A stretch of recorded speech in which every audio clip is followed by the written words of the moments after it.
check this out. So this is the seventh book, the final book. And I bought this in 2007. I bought this on the first day at like 7 a.m. I went with my dad to the local bookstore, and I bought this at 7 a.m. And because it was released on I think a Friday or a Saturday, and I had to read this entire book by Monday, because if I went to school on Monday and people might spoil the ending for me. This is what I was afraid of. And I actually managed to read this big book, big detailed book in 2 days as a kid. So that was pretty awesome. I think I just rushed through the pages. And I remember reading online during the time I was reading this. I went to a social network. It used to be called Orkut. Nowadays we use Facebook and Instagram. In those days we had Orkut. And on Orkut, someone had written on their profile name that Harry dies.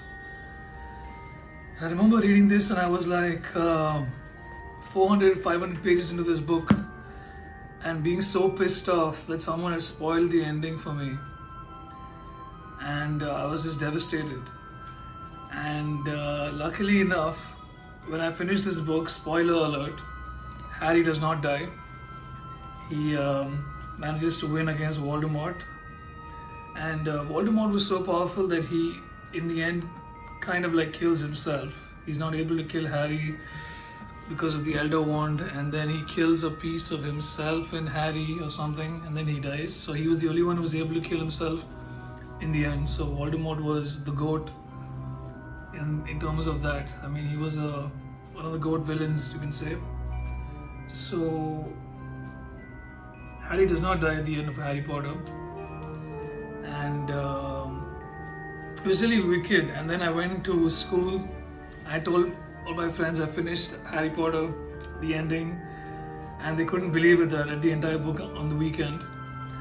But I just had to finish it, and I'm now rereading it just for fun. It's a lot easier to read this and comprehend this as an adult. The pages go by a lot more smoother. But yeah, Harry Potter. Shout out to Harry Potter. I think Harry Potter is awesome. My favorite book is probably this book and the third book or the fourth book. I've been reading a lot actually. I've been on a different vibe actually. I'm also reading this book by this guy called Colin Bateman. It's a mystery. And I'm reading Watchmen, the comic book, the graphic novel as well. And just reading, you know. So reading is a great hobby. I remember going to the library with my dad, and that's like one of the great childhood memories I have, is going to the library with my dad and just renting out books, reading maybe, you know, like Animorphs, Goosebumps, Eragon, the old one, you know, and just random mystery thrillers, murder mysteries. I like murder mysteries with a little bit of comedy. It needs to have a little bit of nonchalance, maybe like a little bit of quirkiness to it. So I think that's really cool. Like, and books are amazing. You know, they improve your mental health. They improve your processing speed. The way you perceive the world also improves with reading. So I think reading is great. My favorite book is 100 Years of Solitude by Gabriel Garcia Marquez. And if you haven't read that book, please go read it. It's amazing. It'll blow your mind. It's like